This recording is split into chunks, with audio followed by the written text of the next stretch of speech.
All right, thanks, Roger. Well, the first weekend in high school football, always exciting, and maybe no greater atmosphere to sum it up than the rivalry game at DKR Texas Memorial Stadium Saturday night. Lake Travis and Westlake in their annual Great Lakes Showdown at UT for the second straight year.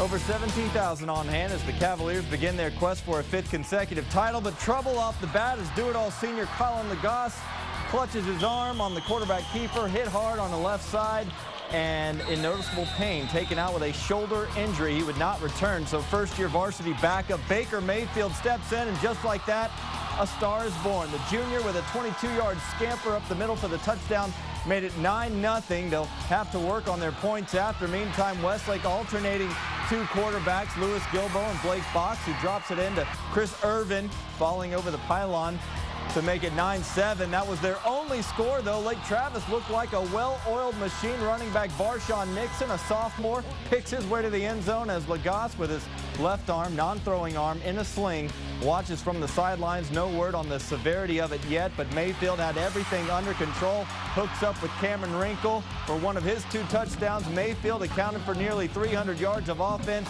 Emerging from the pile here and shaking off defenders to cap off a breakout performance. Lake Travis picks up where they left off last season with a 35-7 win over the Shacks. It's definitely important, and just really getting the momentum started for the entire year. And unfortunately, Colin Lagasse got hurt, but Baker Mayfield did a great job of stepping up. Right when he went down, I mean, the whole week we've been stressing about how I got to be prepared. Like last year when Michael went down and Colin went in, it's the same situation for me. So I was just prepared when Colin went down. When his number was called, he was ready to play. He handled himself great. Very proud of that. I had several kids step up.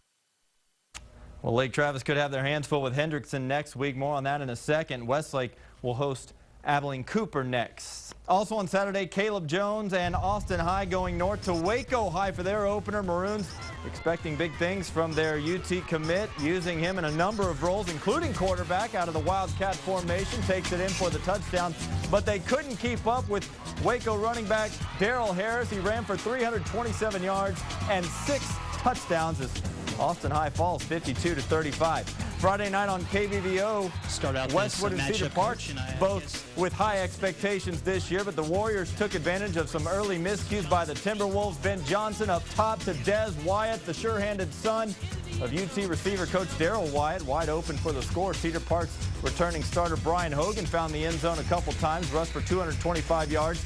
But they fell behind by 1 late, and then Westwood delivered the uppercut with a 63-yard touchdown run to ride it out. Ladeens Anderson as the Warriors turn ahead with a 21-13 win over Cedar Park, who might contend to a 4A title this year. A couple of heavyweights at the Burger Center Friday as Bowie played host to Pflugerville. Not as high scoring, but the Bulldogs did land some punches. Gino Jonas Saint with an impressive run around the right side right there, made it 14-0. Panthers did put up a fight, though. Blaine Krumke heaving one up for Caleb Horton, who catches it in traffic, turns upfield, but it was not enough as Bowie walks away 14-7. Out in Bastrop, the Bears coping with the loss of Josiah Monroe, hosting McNeil, and the Mavericks have some muscle in their backfield this year. Shyler Wrinkle takes the handoff, rumbles down inside the 5. He would score from there, and then Zach Kuhn, doubling as their quarterback, keeps it himself and gets a full head of steam, 53 yards and a touchdown as they hold off the Bears' comeback, but do get the win 26-21. A shootout in Hutto as the Hippos open at home to LBJ. Jaguars always a playoff caliber team. Darius Collins swings it out to Randon Knotts. He does the rest, couple spin moves, and he's off to the races. They made a nice run in the 7-on-7 tournament this summer, but Hutto had him beat in the 11-man game. Ryan Higgins, committed to Louisiana Tech, goes deep for Matt Olson, who's eventually hauled down, but Greg Petrie would finish the drive with a touchdown run. Hippos win 43-26.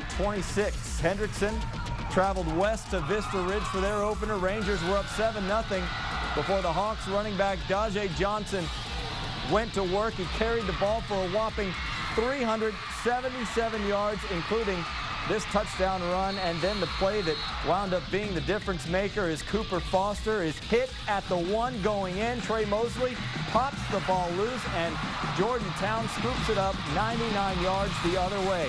Hendrickson escapes 28-26. And as I mentioned, they get Lake Travis next. Connolly Cougars inviting Temple to town to start the year, but they were late to their own party as the Wildcats break out to a 33-17 first half lead. Zach Allen had 3 touchdown passes, each over 40 yards. And then Connolly rips off 35 unanswered. Dejon Williams going 70 yards with this nifty run, faking out defenders left and right, and the Cougars come storming back for a 52-33 win. Finally, in 3A, Wimberley opening a playoff rematch from last year, hosting Cuero and putting it on cruise control. Brady Lambert to Brennan Blakemore for the touchdown, and the Texans roll 34-6. Hayes also opens with a win under their new head coach, Blake Felt. They'll be on our KBVO big game this Thursday night against Anderson, who knocked off rival McCallum in the 10th annual Taco Shack Bowl.